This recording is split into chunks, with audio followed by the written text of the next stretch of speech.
विद्यार्थियों नमो नमः।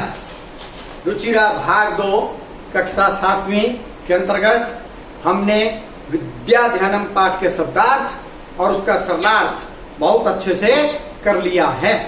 अब उसके अर्थ अभ्यास की ओर आगे बढ़ें उससे पहले यदि आपने संस्कृत शिक्षा चैनल को सब्सक्राइब नहीं किया है तो सब्सक्राइब कर लीजिएगा और साथ में बेल आइकन का बटन अवश्य दबाइएगा ताकि भविष्य में आने वाली सभी वीडियो के नोटिफिकेशन आपको प्राप्त हो सके।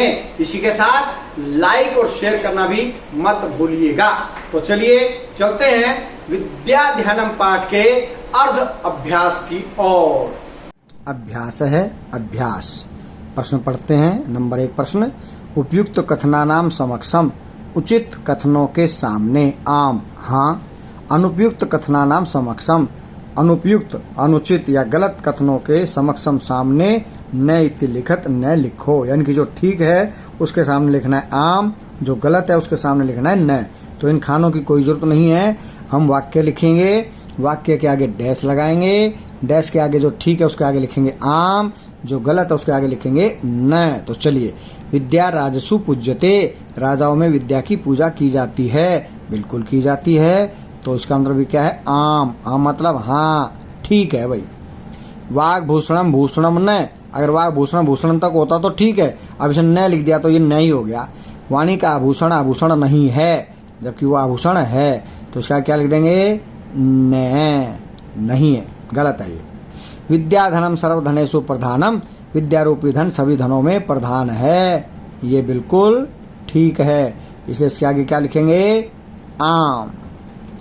विदेश गमने, दूसरे देश में चले जाने पर विद्या बंधुजनों न भवती, भाई बंधु नहीं होती है, गलत है, भाई बंधु होती है भाई। तो इसका मतलब न। सर्वम विहाय विद्याधिकारम कुरु, सब कुछ छोड़कर विद्या पर अधिकार करो, अर्थात विद्या को प्राप्त करो, बिल्कुल ठीक है आम। तो हमें यदि वाक्य की हिंदी आती है तो आम और लिखने में हमें समस्या नहीं है। अगर नहीं आती है तो आप रट्टा लगाओगे, विद्याराजसु पूज्यते आम, वाग भूषणम भूषणम न है। तो हमें इसकी हिंदी आनी चाहिए, वाक्यों की हिंदी आनी चाहिए। हिंदी आ गई तो हमें अपने आप पता चल जाएगा यह वाक्य ठीक है या गलत है। ठीक है तो उसके सामने लिखेंगे आम, गलत है तो उसके सामने लिखेंगे न। विद्याराजसु पूज्यते आम, वाग भूषणम भूषणम न, विद्याधनम सर्वधनेषु प्रधानम आम, विदेश गमने विद्या बंधुजन न भवती न, सर्वम विहाय विद्याधिकारम कुरु आम। ठीक है, हिंदी पता है तो एकदम समझ में आ जाता है। चलिए प्रश्न नंबर 2 पढ़ते हैं। क्या लिखा प्रश्न नंबर 2 में? अधोलिखिता नाम, नीचे लिखे गए पदा नाम, पदों के लिंगम लिंग, विभक्ति विभक्ति, वचनम च, और वचनों को लिखत लिखो। तो ये पदानी है, यहाँ लगाएंगे ऐसे लाइन, ये लिखेंगे लाल लाइन से पहले और लाल लाइन के साथ लिंगम, फिर बीच में विभक्ति और साइड में वचनम। सबसे पहले क्या आया? नरस्य, इसका लिंग बताना है। तो नर मैंने मनुष्य, मनुष्य कौन सा लिंग होगा? पुल्लिंगम।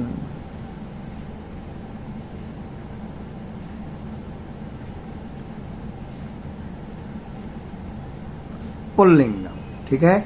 नरस्य, बालकस्य, देवस्य, कृष्णस्य की तरह कौन सी विभक्ति हो गई जी? षष्ठी। वचनम शुरू में आ गया एक वचनम। बालकस्य नरस्य है, बालकस्य बालको बालका नाम, नरस्य नरियो नराणाम, तो नरस्य एक वचनम। तो नरस्य का पद परिचय हमने कर दिया, बता दिया। लिंग विभक्ति और वचन, लिंग है इसमें पुल्लिंगम, विभक्ति है इसमें षष्ठी और वचनम है इसमें एक वचनम। तो चलिए आगे पढ़ते हैं। आगे क्या आ गया? गुरुणाम। अब गुरु कौन सा लिंग है जी? पुल्लिंगी है गुरु, तो पुल्लिंगम।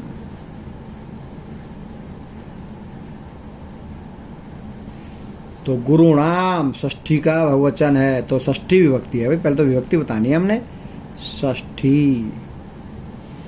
ठीक है, ये पद कहाँ लिखने हैं? ये लिखने हैं लाल लाइन से पहले, इसलिए लाइन लगा दी मैंने। ठीक है, षष्ठी विभक्ति है और ये है बालकस्य बालको बालका नाम, और ये है गुरुणाम षष्ठी विभक्ति बहुवचनम, बहुवचनम।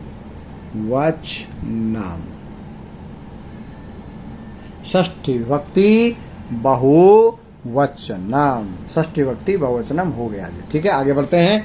केयूरः, केयूरः, तो ये भी पुल्लिंग, जैसे बाल का है बाल को बाल कहा, तो ये भी क्या बन गया है, केयूरः।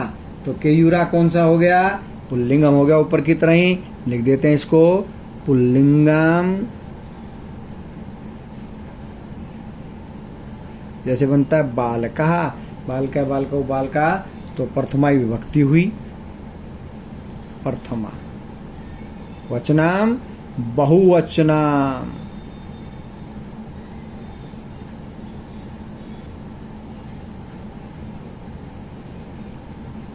बहुवचनम। चलिए आगे बढ़ते हैं। कीर्तिम, क्या आ गया जी, कीर्तिम। कीर्ति है वह स्त्रीलिंगम, स्त्रीलिंगम।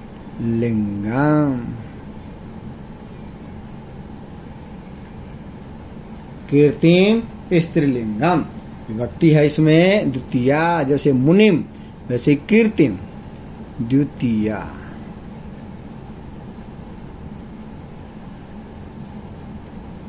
और वचनम एक वचनम।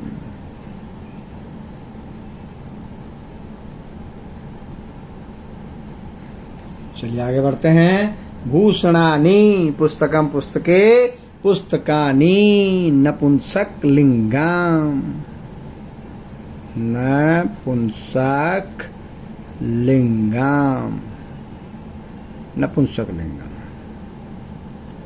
भूषणानि प्रथमा द्वितीया में एक जैसे बनते हैं। पुस्तकम पुस्तकम, पुस्तकम पुस्तके, पुस्तकानि, पुस्तकम पुस्तके, पुस्तकानि, फलम फले फलानि, फलम फले फलानि। तो प्रथमा में भी बनेगा और द्वितीया में भी बनेगा, प्रथमा विभक्ति में भी और द्वितीया में भी। वचनम है बहुवचन, बहुवचनम। भूषणम भूषणे, भूषणानि, बहुवचनम।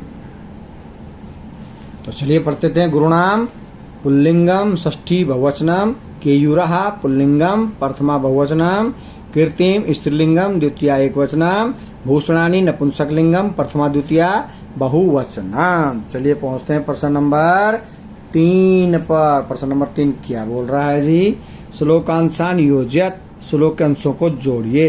तो चलिए नंबर डाल लेते हैं पहले, 1 2 3 4 5, जो जिसके सामने आएगा उसके सामने लिख लेंगे। विद्या राजसु पूज्यते नहीं धनम, विद्या विहीन है पशु, तो ये आएगा 1। तो यहाँ पर डैश लगाएंगे और उसके सामने क्या लिखेंगे, विद्या विहीन है पशु, विद्या विहीन है पशु। ठीक है।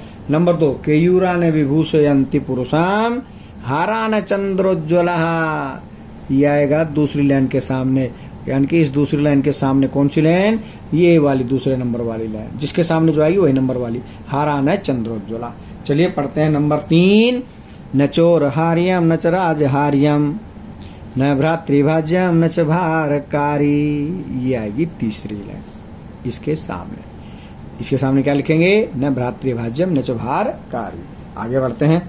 सत्कारायतनाम कुलस्य महिमा, रत्नैर्विना भूषणम, ये आ गया नंबर 4। इसके सामने कौन सी पंक्ति लिखेंगे, ये रत्नैर्विना भूषणम। बाकी जो बच गया वो आ गया 5वां, वाण्येका समलंकरोति पुरुषम या संस्कृता धार्यते। तो इसके सामने कौन सी पंक्ति, 5 में। ओहो चलो कोई नहीं, 5 लिख दिया, वहां भी लिखा है। तो 1 के सामने 1, 2 के सामने 2, 3 के सामने 3, 4 के सामने 4 और 5 के सामने 5 का वाक्य हमने लिखना है। ये हमने क्या कर दिया जी, श्लोकांशान योजयत, श्लोकों के अंशों को जोड़ दिया। तो आज के लिए इतना ही, आधा अभ्यास करेंगे कल। तो तब तक के लिए जयतु सुर भारती।